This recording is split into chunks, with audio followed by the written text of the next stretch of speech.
Então, galera, hoje eu quero trazer aqui um pequeno exercício de análise de narrativa cinematográfica. Eu assisti ontem ao filme X, que em português ficou traduzido como X, a Marca da Morte. E na hora me veio essa sensação de que era um filme muito útil para a gente ver como dá para fazer a leitura dos subtextos de um filme, usando todos os elementos da linguagem cinematográfica.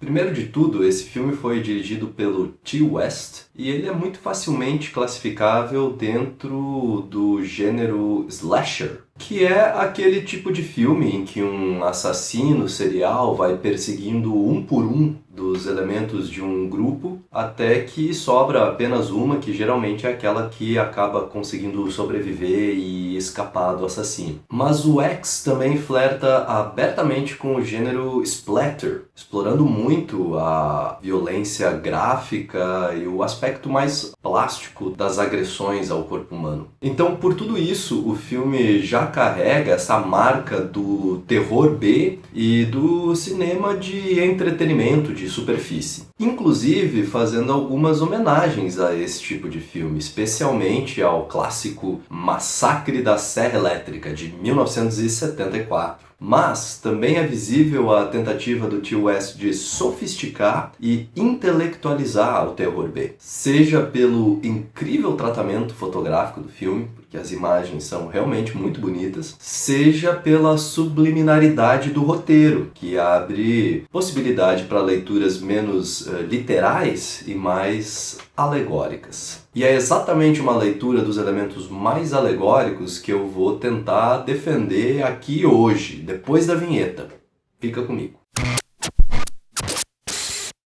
Bom, se você não assistiu o Massacre da Serra Elétrica ou não conhece nada do cinema slasher, não tem problema. Eu não vou levar esses outros filmes em conta na análise que eu vou fazer do X hoje. Agora, se você não assistiu ao próprio X, então eu preciso te alertar antes a respeito de duas coisas. 1. Spoilers. Esse vídeo provavelmente vai ter muitos spoilers. E 2. Provavelmente essa análise não vai fazer muito sentido para você sem ter assistido o filme antes. Então a minha recomendação é que você assista o filme antes de ver este vídeo. De qualquer maneira, se você ainda está aqui comigo, você deve saber que o argumento central desse filme gira em torno de uma equipe técnica e de atores que alugam uma casinha numa fazenda no Texas com o intuito de gravar naquela locação um filme pornô. O problema é que os proprietários da fazenda, eles também moram lá, numa casa maior, na mesma propriedade, e eles são dois velhos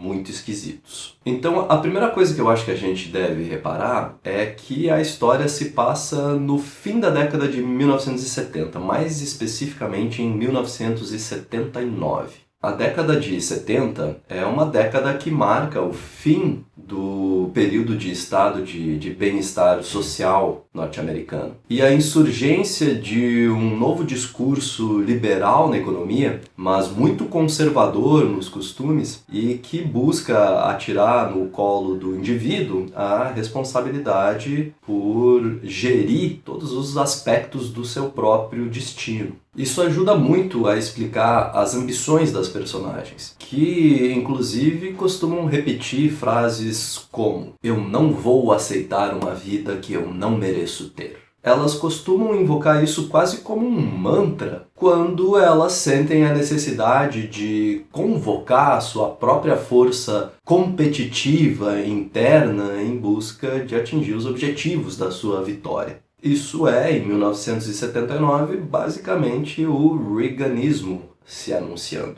Por outro lado, essa época também marca a substituição da geração hippie por uma nova juventude, que herda as conquistas da galera do fim dos anos 60, especialmente do ponto de vista do comportamento sexual, mas já não as pensa mais na forma de um sonho coletivo de transformação social. É mais como um direito individual que pode ser usado, assim como qualquer outra coisa, na busca de riqueza e sucesso pessoal. De qualquer maneira, Mesmo que essa busca pela libertação da juventude já viesse desde a década anterior, isso não significa que não persistiam os conflitos com as gerações mais velhas. Pelo contrário, os mais velhos, o pessoal lá da Segunda Guerra e tal, eles ainda guardavam muito arraigado uma memória mais conservadora da sociedade norte-americana. E é justamente a violência desse conflito intergeracional que parece ser o tema central do argumento desse filme. Nele, o que nós vemos é uma geração mais velha que está ressentida com os avanços das gerações posteriores. Porque os mais novos são capazes de realizar os desejos que foram reprimidos na juventude dos mais velhos. E por isso esses últimos acabam procurando vingança. Nessa disputa, o filme parece o tempo inteiro se posicionar ao lado da juventude. Basta pensar que no filme a velhice é retratada de maneira bem desagradável. Os velhos, eles são realmente muito velhos na sua aparência física. É uma aparência que é realmente muito mais decrépita do que a velhice naturalmente lhes traria. Chega a ser uma velhice monstruosa, meio como se eles já estivessem vivos há uns 200 anos. Então, essa forma de retratar os velhos é uma maneira visual que o filme usa para mostrar a persistência na sociedade americana de ideias muito antigas, de valores que não acompanham a evolução da sociedade e que são inclusive capazes de golpear essas evoluções mortalmente. Visto que são justamente esses velhos decrépitos que vão assassinar os jovens portadores dos novos valores. Já sobre essa geração dos jovens, o que a gente tem no filme é um vislumbre de uma juventude que ainda não sabe lidar direito com as liberdades conquistadas. Lembre que, no filme, toda a confusão começa justamente quando o cinegrafista não consegue lidar com a vontade da namorada dele de participar em uma cena de sexo no filme que eles estão gravando. Isso acaba levando a uma crise de ciúmes e a uma tentativa de fuga que redunda na primeira morte, no primeiro assassinato do filme. Além disso, essa juventude é vista como sendo bastante ingênua. Porque eles são mortos especialmente porque eles não conseguem ver a ameaça que vem dos velhos. O estilo de vida desses jovens é desviante e abusa de hábitos marginais e autodestrutivos. Mas isso, talvez por alguma arrogância ou até por falta de vivência, não lhes dá a malandragem de perceber a ameaça que vem dos velhos, o perigo que mora nos idosos. E esse estilo de vida autodestrutivo que eles levam, de tentar viver a vida ao máximo e morrer antes de envelhecer, antes de se tornar essas criaturas decrépitas que os velhos são, demonstra também a perda de um modelo de velhice inspiradora. Uma velhice que possa dar conselhos aos jovens e servir de exemplo, inspirar confiança, o que demonstra o ápice do conflito de gerações. E provavelmente o momento da história em que as aspirações de uma geração tenham sido mais opostas à das gerações que a precederam. Obviamente, esses jovens no filme, apesar de favorecidos por um olhar mais condescendente, eles não são vistos como completamente isentos de culpa no conflito. Em vários momentos, eles demonstram um comportamento bastante desrespeitoso, tomando o seu estilo de vida como algo que deve ser aceito quase que à força pelas gerações mais velhas. Por exemplo, ficar andando pelado pela propriedade de outra pessoa, quanto mais quando se trata de um casal de idosos desconhecidos, não parece ser a coisa mais indicada a ser feita numa situação em que as pessoas levam em conta os limites impostos pelos valores dos outros. Respeito esse que muitas vezes precisa ser levar em conta para a manutenção da boa convivência em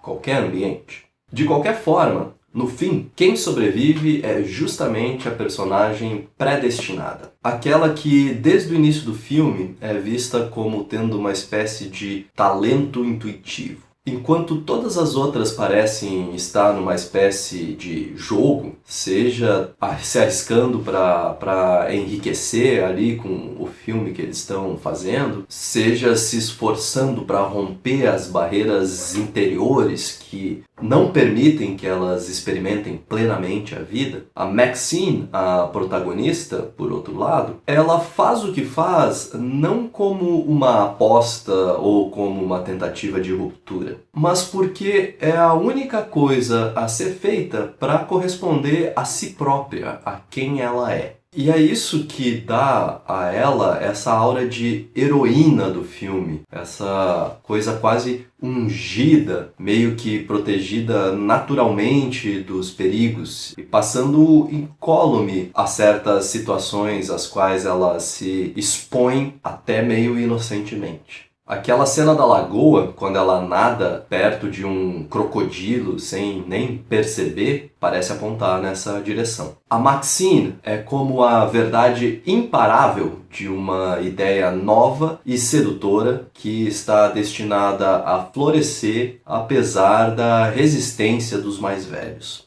Mas, enfim, de alguma maneira, me parece que esses conteúdos que são retratados a partir da lógica cultural do fim dos anos 70 também funcionam para pensar os conflitos culturais e políticos na sociedade norte-americana de hoje, com o ressurgimento violento de um passadismo revanchista e o enfrentamento com as ideias de uma nova juventude, organizada especialmente em torno da luta por avançar com a agenda de minorias étnicas, sexuais e de gênero, mas não só. Então, algo do subconsciente norte-americano, que aliás também encontra alguns correspondentes no caso brasileiro atual, algo desse subconsciente americano do momento parece extravasar para esse filme. E assim um filme que, numa primeira olhada, não passaria de um caso bem feito e bem produzido de entretenimento de superfície, aquele entretenimento sem compromisso, se ele for analisado com cuidado, pode nos dar algumas pistas e algumas coisas para pensar sobre as tensões do momento que nós estamos vivendo. É esse exercício que pode tornar a experiência com o filme muito mais rica. E é isso que eu queria demonstrar para vocês hoje. Que qualquer experiência com um objeto cultural se torna mais rica e mais estimulante se a gente se esforçar para interpretar esse fenômeno. Se a gente tiver uma participação ativa na construção do sentido e não meramente passiva. Mas e você? O que é que você acha disso? Você já viu o filme? Concorda com a minha análise? Tem alguma coisa para acrescentar? Escreve aqui embaixo nos comentários que eu vou adorar saber a tua opinião. Obrigado por ter assistido esse vídeo até aqui. Por hoje é só. Um grande abraço e até mais.